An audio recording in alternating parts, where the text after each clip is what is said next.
Hello students, आज हम लोग पढ़ेंगे। इसके पहले वाले क्लास में हमने पढ़ा था आपका ऑर्थोगोनल मैट्रिक्स, और आज पढ़ेंगे singular and non singular matrix. तो आइए सबसे पहले देखते हैं सिंगुलर। हेडिंग दोनों को एक साथ ही लिख लेते हैं, singular and non singular, singular and non singular matrix, singular and non singular matrix.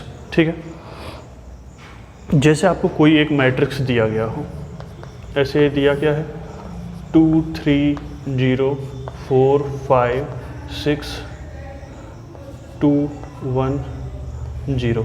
ठीक है, ये मैट्रिक्स दिया गया है। अब इस मैट्रिक्स, अभी इसको पहले समझ लेते हैं, फिर इस डेफिनेशन पे आते हैं। एकदम आसान है। इसका डिटर्मिनेंट ले लीजिए, डिटर्मिनेंट। और डिटर्मिनेंट आप जानते हैं कैसे है, 2 को लेंगे, ये वाला कॉलम ये वाला रो छोड़ देंगे, तो ये हो जाएगा 0 -6, फिर -3 वाला होगा, तो ये हो जाएगा 0 -12, फिर ये वाला तो 0 ही मिलेगा। यही आ गया। अब इसको अगर हम सॉल्व करें, तो डिटर्मिनेंट अगर हम सॉल्व करें, ठीक है, तो ये हो जाएगा 2 लिए हैं, 0 हो गया, -6 हो गया है, फिर -3, इसके बाद -3 वाला कॉलम छोड़ दिए, फिर -3 वाला रो छोड़ दिए, तो ये हो गया 0 और नेक्स्ट हो गया -12। तो ये हो जाएगा कितना, -12, और ये हो जाएगा +36 इज इक्वल टू 24। तो ये हो गया 24। अब 24 जो है वो क्या है, वह एक नॉन जीरो एलिमेंट है, वो जीरो नहीं है। तो अब यहीं से ये 2 डेफिनेशन बन जाता है, एक अगर ये नॉन जीरो हो और अगर एक हो जाए इसकी वैल्यू 0। तो हम आते हैं डेफिनेशन पे, सिंगुलर मैट्रिक्स की डेफिनेशन पे। तो एक ऐसी मैट्रिक्स जिसका डिटर्मिनेंट 0 हो जाए, तो उसे कहते हैं हम सिंगुलर मैट्रिक्स। और देख रहे हैं यहाँ पे नॉन है, मतलब यहाँ पर इसका जो डिटर्मिनेंट है वो नॉन जीरो होगा, तो उसे हम कहेंगे non singular matrix.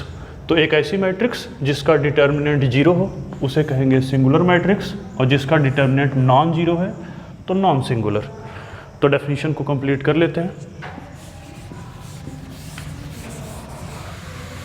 A matrix, a matrix is said to be, is said to be, सबसे पहले क्या लिखना है, सिंगुलर लिखना है। Is said to be singular, is said to be singular if determinant of A equal to 0। अगर determinant of ए 0 हो जाएगा तो उसे क्या कहेंगे, सिंगुलर कहेंगे। और नॉन सिंगुलर के लिए क्या होगा, non zero. A matrix is said to be, is said to be non singular, non singular if determinant of A not equal to 0। मतलब ऐसे कोई भी मैट्रिक्स हो आपके पास, उसका हम डिटर्मिनेंट कैलकुलेट किए, अगर डिटर्मिनेंट 0 आ गया तो तुरंत उसे कहेंगे वो कौन से मैट्रिक्स है, सिंगुलर है। अब जैसे ये सॉल्व किए हैं तो 24 आया है, नॉन जीरो है, नॉन जीरो है तो ये हो जाएगा नॉन सिंगुलर। और बात यह आता है कि कौन सा मैट्रिक्स इसमें इन्वर्टिबल होगा, मतलब किसका हम इन्वर्स फाइंड कर सकते हैं और किसका इन्वर्स हम फाइंड नहीं कर सकते हैं। तो फार्मूला आपको पता है, 12th की क्लास में आपने ये फार्मूला पढ़ा है। ए इन्वर्स होता है adjoint A upon determinant of A. ये मॉड ए नहीं होता, ये डिटर्मिनेंट ऑफ ए होता है। मॉड के जैसा नोटेशन होता है, लेकिन मैट्रिक्स ए का ये डिटर्मिनेंट है। अब सोचिए ज़रा, अगर हम ए की वैल्यू को यहाँ पे 0 कर दें, अगर ये 0 होगा तो अपॉन 0 हो जाएगा, यहाँ एडजॉइंट ए बाई 0, और इसकी वैल्यू हो जाएगी इन्फिनिटी। क्या ऐसा पॉसिबल है कि किसी मैट्रिक्स का इन्वर्स इन्फिनिटी हो जाए? नहीं। इसलिए कभी भी सिंगुलर मैट्रिक्स का इन्वर्स हम फाइंड नहीं कर सकते। लेकिन अगर ये एक नॉन जीरो एलिमेंट है, तो नॉन जीरो एलिमेंट है तो यहाँ 0 नहीं होगा, तो ये हो जाएगा एडजॉइंट ए अपॉन एक नॉन जीरो एलिमेंट, और यहाँ से यह इन्वर्स हमें मिल जाएगा। मतलब इन्वर्स हमें किस केस में मिलता है? नॉन सिंगुलर के केस में। सिंगुलर के केस में क्यों नहीं मिलता? क्योंकि डिटर्मिनेंट ऑफ ए 0 होता है और उससे इन्वर्स हम फाइंड नहीं कर सकते। और इस इन्वर्स को फाइंड करने का ये फार्मूला भी होता था adjoint A upon determinant of A, और कंडीशन ये होता था कि डिटर्मिनेंट ए का मान 0 ना हो। तो नेक्स्ट डेफिनेशन पर आते हैं। नेक्स्ट डेफिनेशन हमारा है कॉन्जुगेट ऑफ मैट्रिक्स।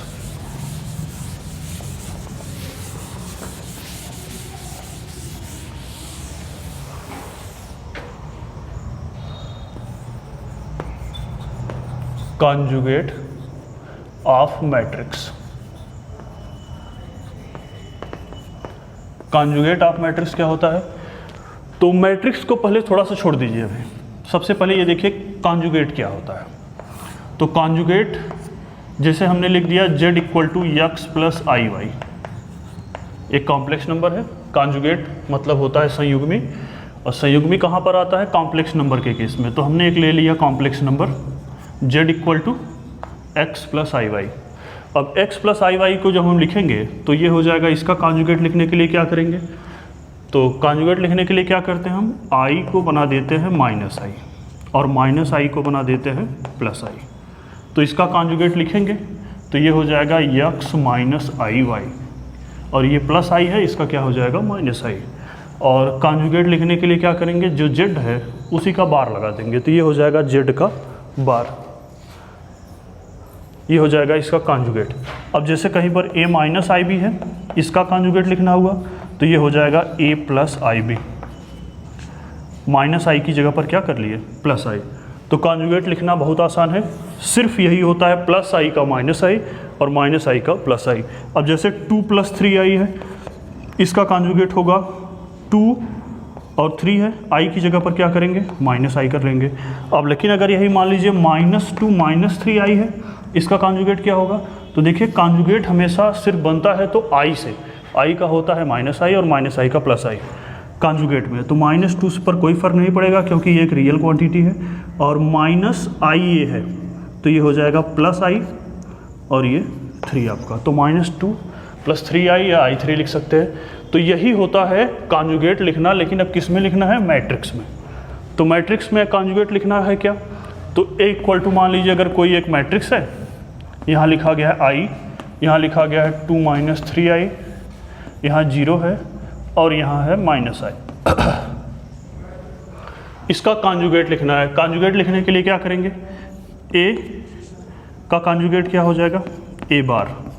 इसके हर एक एलिमेंट को इसके कॉम्प्लेक्स कॉन्जुगेट से रिप्लेस कर दीजिए, इसके संयुग्मी से रिप्लेस कर दीजिए। तो i का क्या होगा? i का होता है -i, तो -i लिख दिया। 0 2 - 3i, तो ये 2 -i है, और -i का क्या होता है? +i, और ये -i है तो क्या हो जाएगा? +i। तो यही होता है कॉन्जुगेट ऑफ मैट्रिक्स। मतलब किसी भी मैट्रिक्स के एलिमेंट्स को, कितने एलिमेंट हैं? 4 हैं। अब ये रियल क्वांटिटी है और रियल क्वांटिटी का कॉन्जुगेट आप नहीं लिख सकते। अब जैसे मान लीजिए अगर एक कोई मैट्रिक्स A है, ये है 2 और यहाँ लिखा गया i, यहाँ लिखा गया 2 - i और यहाँ लिखा गया है -4। अब इसका अगर हमें कॉन्जुगेट लिखना है तो ये हो जाएगा a = कितना? a का कॉन्जुगेट मतलब ये बार हो जाएगा। इसको लिखेंगे तो 2 का 2 ही रहेगा क्योंकि एक रियल क्वांटिटी है। i का क्या होगा? -i है तो +i हो जाएगा। 2 का कॉन्जुगेट नहीं लिखेंगे क्योंकि एक रियल क्वांटिटी है। कॉन्जुगेट का टर्म तभी आएगा जब आपका नंबर कैसा हो? कॉम्प्लेक्स हो, और -4 का -4 ही होगा क्योंकि यह एक रियल क्वांटिटी है। तो मैट्रिक्स में कॉन्जुगेट लिखने के लिए क्या करते हैं? हर एक एलिमेंट को उसके कॉन्जुगेट से हम रिप्लेस कर देते हैं। तो देखिए i है तो -i, अब ये रियल क्वांटिटी है तो इसका कॉन्जुगेट नहीं होगा। 2 - 3i है, इसका हो गया 2 + 3i, -i का हो गया +i। तो इसकी डेफिनेशन क्या हो गया कि conjugate of matrix is obtained by replacing its element by its conjugate.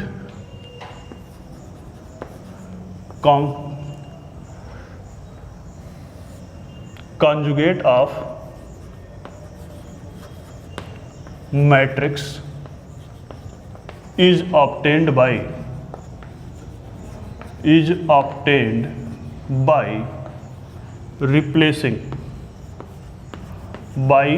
replacing its element by its conjugate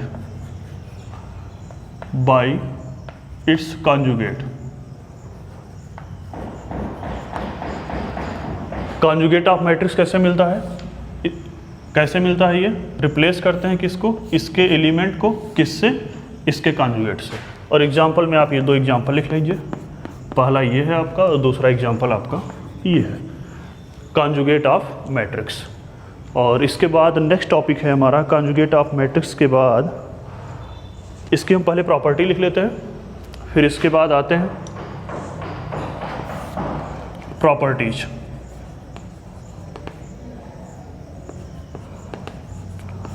properties में पहली प्रॉपर्टी है, अगर ए का हम 2 बार कॉन्जुगेट लिखें तो फिर से ए ही हो जाता है, क्योंकि एक बार प्लस आई का माइनस आई होगा और फिर माइनस आई का प्लस आई हो जाएगा।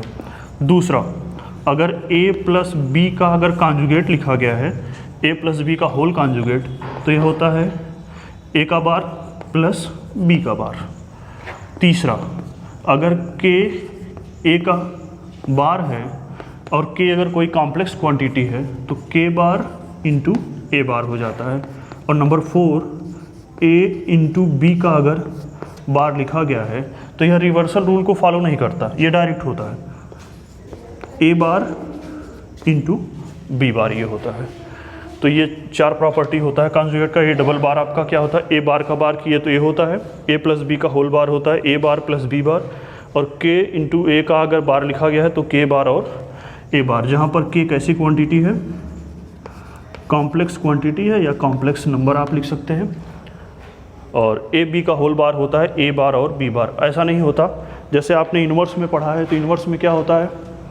इन्वर्स और ट्रांसपोज में यह जो बार है वह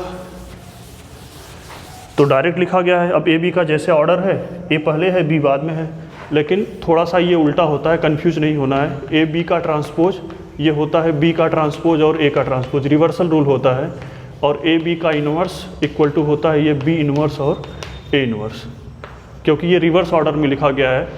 फर्स्ट वाला आपका लास्ट में चला गया है और लास्ट वाला फर्स्ट हो गया है, यहाँ भी वही है, लास्ट वाला फर्स्ट में और फर्स्ट वाला लास्ट में, इसीलिए इस रूल को रिवर्सल कहते हैं और यह रिवर्सल रूल को फॉलो नहीं करता है। नेक्स्ट है आपका सिमेट्रिक और स्क्यू सिमेट्रिक मैट्रिक्स।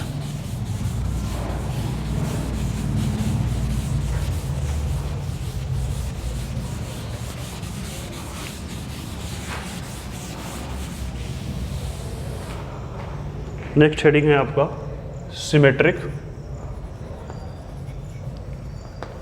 मैट्रिक्स। पहले यही लिख लेते हैं और उसके बाद हम लोग पढ़ेंगे skew symmetric matrix. Next heading है इसके बाद वाला स्क्यू सिमेट्रिक मैट्रिक्स। पहले इसका डेफिनेशन कंप्लीट कर लेते हैं। स्क्यू सिमेट्रिक मैट्रिक्स, तो सिमेट्रिक मैट्रिक्स क्या होता है? अगर एक हम स्क्वायर मैट्रिक्स ले लें, स्क्वायर मैट्रिक्स ले लें। अब स्क्वायर मैट्रिक्स का मतलब ऐसी मैट्रिक्स जिसमें रो और कॉलम आपस में बराबर हो, उसे हम कहते हैं स्क्वायर मैट्रिक्स। अब एक स्क्वायर मैट्रिक्स का अगर हम ट्रांसपोज ले लें, एक स्क्वायर मैट्रिक्स का ट्रांसपोज अगर वही आ जाए तो उस मैट्रिक्स को हम लोग कहते हैं सिमेट्रिक मैट्रिक्स। और इसे आपने पढ़ा है इंटरमीडिएट की क्लास में, इसे कहते थे सममिताभ्यो और इसे कहते थे विषम सममिताभ्यो। ए का ट्रांसपोज अगर ए ही हो जाए, मतलब ए के ट्रांसपोज का मतलब क्या होता है? रो को कॉलम बना दीजिए, तो फिर से अगर ए ही आ जाए तो उस मैट्रिक्स को हम लोग कहते थे सिमेट्रिक मैट्रिक्स। जैसे इसका एग्जांपल अगर देख लीजिए तो ये होगा ए इक्वल टू, अगर आप लिख लें यहाँ पर 1 2 2 और अगर आप चाहे 0 कोई भी एलिमेंट ऐसा लिख लीजिए। अब इसका ट्रांसपोज अगर हम लिखेंगे तो 1 2 रो में है तो 1 2 आपका कॉलम में आ जाएगा, और फिर 2 0 आपका रो में है तो 2 0 ये कॉलम में चला जाएगा। तो देखिए ये फिर से 1 2 2 0 हो गया, 1 2 2 0। तो इसके रो को हम कॉलम बनाए, लेकिन फिर से यह किसके बराबर आ गया? ए के ही बराबर आ गया। इसलिए यह कैसा मैट्रिक्स है? सिमेट्रिक मैट्रिक्स है। मतलब किसी मैट्रिक्स का ट्रांसपोज लेने पर फिर से वही मैट्रिक्स आ जाए पूरा का पूरा, तो उस मैट्रिक्स को हम लोग कहते हैं सिमेट्रिक मैट्रिक्स। अब जैसे अगर दूसरा एग्जांपल लिख लें हम लोग, तो ये आपका 1 2 3 2 3 और आपका 4, यहाँ 6 कर लें, यहाँ 6 कर लीजिए, यहाँ 7 कर लीजिए। तो यह भी आपका क्या है, यह एक सिमेट्रिक मैट्रिक्स है। इसको भी चेक कर सकते हैं आप। 1 2 3 आपका रो में है, तो 1 2 3 को कॉलम में लिख दीजिए। 2 4 6 रो में है, 2 4 6 कॉलम में लिख दीजिए।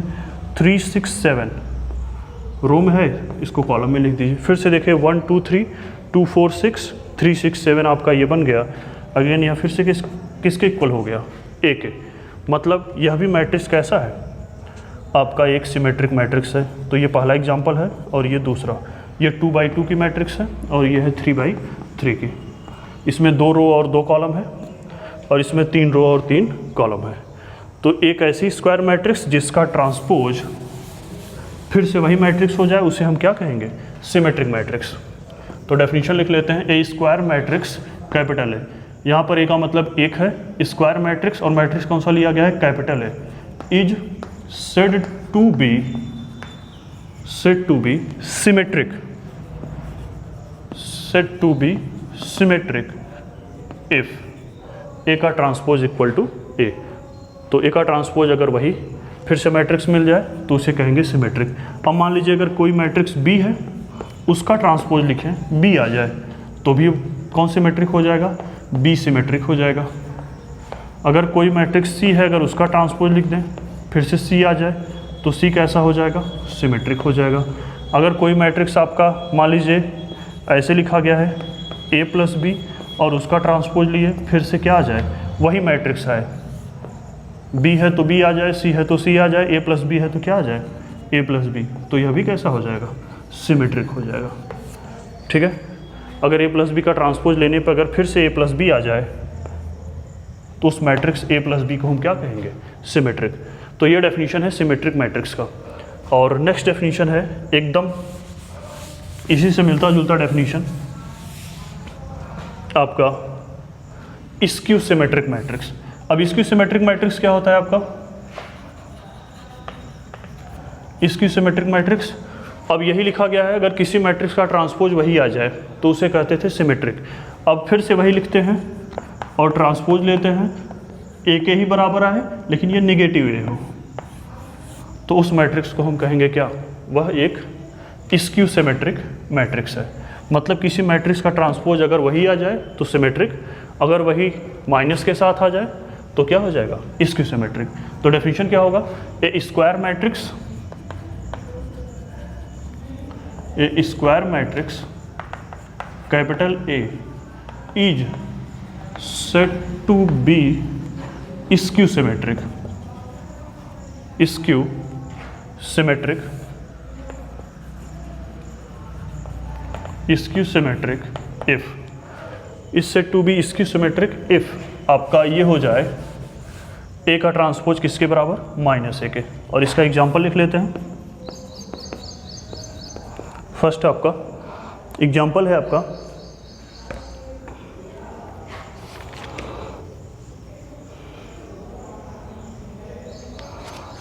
ऐसे आप लिख सकते हैं, ए इज इक्वल टू लिख दीजिए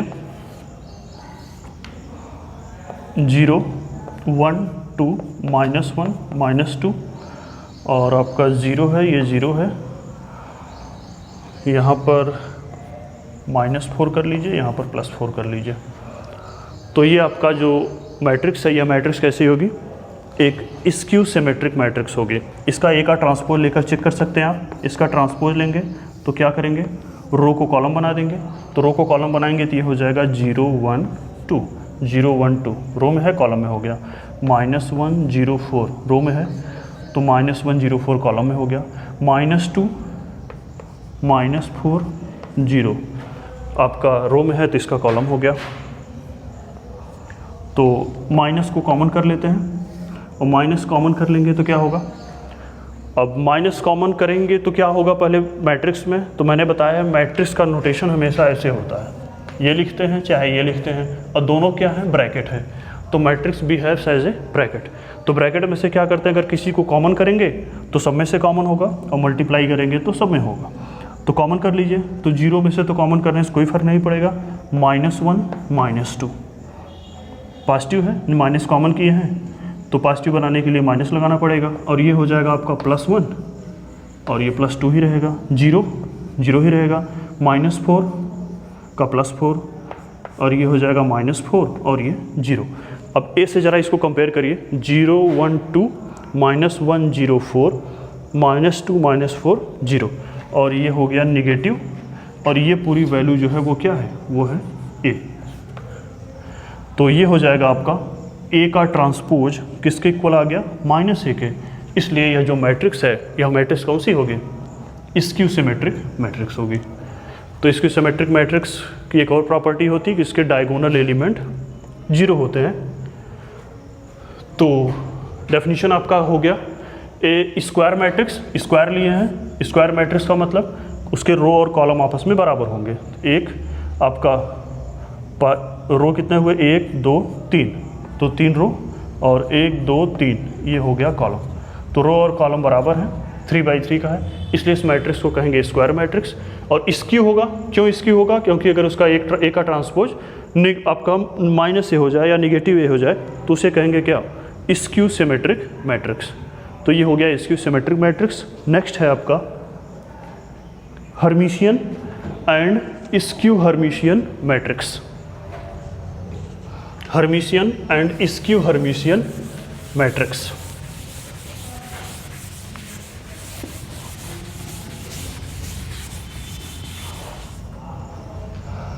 नेक्स्ट हेडिंग लिखेंगे हर्मिशियन मैट्रिक्स। सबसे पहले लिख लेते हैं हर्मिशियन मैट्रिक्स और इसके बाद स्क्यू हर्मिशियन मैट्रिक्स। नेक्स्ट है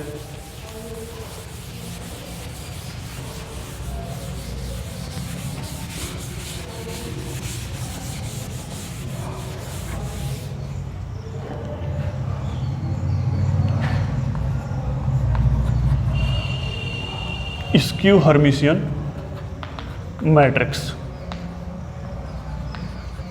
मतलब जो ये होगा उसी का ये निगेटिव होगा।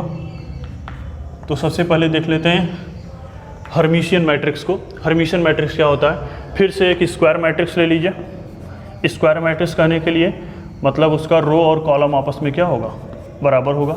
एक स्क्वायर मैट्रिक्स लिए कैपिटल ए, ठीक है। और इसे क्या कहना है, हर्मिशियन। और हर्मिशियन करने के लिए हमें ज़रूरत होता है ए का ट्रांसपोज हो। अब तक अगर ए का ट्रांसपोज ए होता था तो उसे कहते थे सिमेट्रिक, और ए का ट्रांसपोज अगर -a होता था तो उसे कहते थे स्क्यू सिमेट्रिक। अब अगर ए का ट्रांसपोज हो उसके साथ साथ अगर उसका बार भी लगा हो तो उसे कहते थे क्या, उसे कहते हैं हम हर्मिशियन मैट्रिक्स। और ए के ट्रांसपोज का बार, आपका जो ये नोटेशन है इसका एक और सिंबल है आपका ए का ट्रांसपोज का बार, इसे हम लिखते हैं ए थीटा से। जैसे ए का ट्रांसपोज लिखते थे वहाँ पर, तो इसे हम सिंगल नोटेशन में ट्रांसपोज और बार को एक साथ हम लिखते हैं ए थीटा से। अब अगर ए का ट्रांसपोज का बार अगर ए ही आ जाए तो उसे कहते हैं हर्मिशियन। और यहाँ पर स्क्यू है तो स्क्यू के लिए होगा ए के ट्रांसपोज का बार किसके बराबर हो जाए, -a के, तो उसे कहते हैं हम स्क्यू हर्मिशियन मैट्रिक्स। और यहाँ भी नोटेशन आपका सेम है, ट्रांसपोज के बार को हम किससे लिखते हैं, ए थीटा से। अब ट्रांसपोज का बार क्या होता है सबसे पहले ये देख लेते हैं, फिर डेफिनेशन पे आते हैं। जैसे कोई मैट्रिक्स ए है, ठीक है। अब यहाँ मान लीजिए ये 0 है, ये -2i है, ये i है और ये आपका 2 कर लेते हैं ये, ठीक है। अब ए का ट्रांसपोज लिखते हैं, ए का ट्रांसपोज। अब ट्रांसपोज लिखने के लिए क्या करते हैं, पहले ट्रांसपोज है फिर बार है। तो ट्रांसपोज क्या होता है, मतलब रो को हम कॉलम बना दें। तो ये रो में है तो 0 -2i है, इसका कॉलम बन गया। i2 रो में है तो i2 क्या हो गया, कॉलम हो गया, ठीक है। अब ट्रांसपोज का बार ले लीजिए, ए के ट्रांसपोज का बार। अब बार लिखेंगे तो बार मतलब इसका कॉन्जुगेट। और कॉन्जुगेट कैसे लिखते हैं, कॉन्जुगेट लिखने के लिए हम क्या करते हैं कि x + iy को x - iy लिख देते हैं, ठीक है। मतलब +i को -i और -i को +i लिख देते हैं। ये होता है कॉन्जुगेट लिखने का तरीका। तो 0 का 0 ही होगा, i का क्या होगा -i, -2i का +2i, और ये 2 रियल क्वांटिटी है 2 और 0, तो इस पर कोई इफेक्ट इसका नहीं होगा। ये होता है ट्रांसपोज का बार लिखने का तरीका। लेकिन अब ट्रांसपोज और बार में एक रिलेशन और होता है। अब अगर आपको कहीं लिख दिया जाए ये ए का ट्रांसपोज का बार और ए बार का ट्रांसपोज, तो ये दोनों आपस में क्या होते हैं, बराबर होते हैं। आगे इसका यूज हमें मिलेगा जब हम पढ़ेंगे कि prove that every square matrix can be expressed in form of Hermitian and skew Hermitian matrix में, तो वहाँ पर इस रिलेशन का यूज हम लोग करेंगे।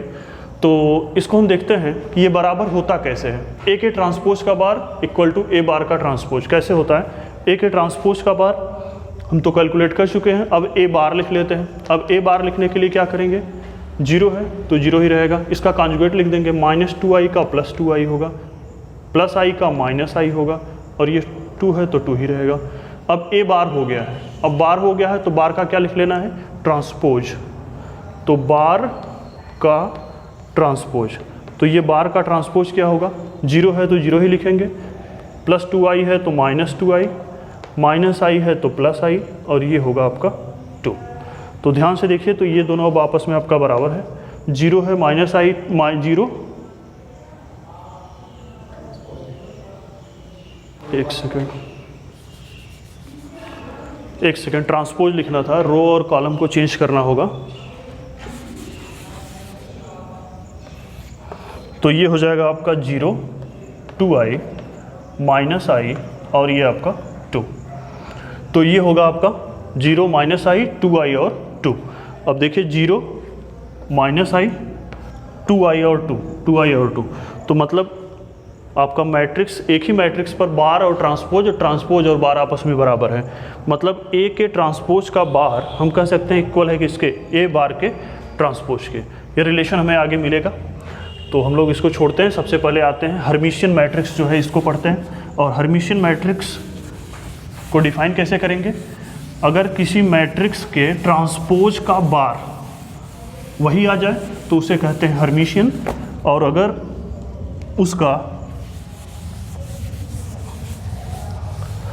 उसके ट्रांसपोज का बार -a के बराबर आ जाए तो उसे कहते हैं क्या, स्क्यू हर्मिशियन। तो सबसे पहले हम एक स्क्वायर मैट्रिक्स कैपिटल ए लिए, उसके ट्रांसपोज का बार किए, अगर ए आ गया तो उसे कहेंगे हर्मिशियन, और अगर उसके ट्रांसपोज का बार -a के आ गया तो उसे कहेंगे स्क्यू हर्मिशियन मैट्रिक्स। तो नेक्स्ट क्लास में हम लोग इसकी डेफिनेशन को लिखेंगे।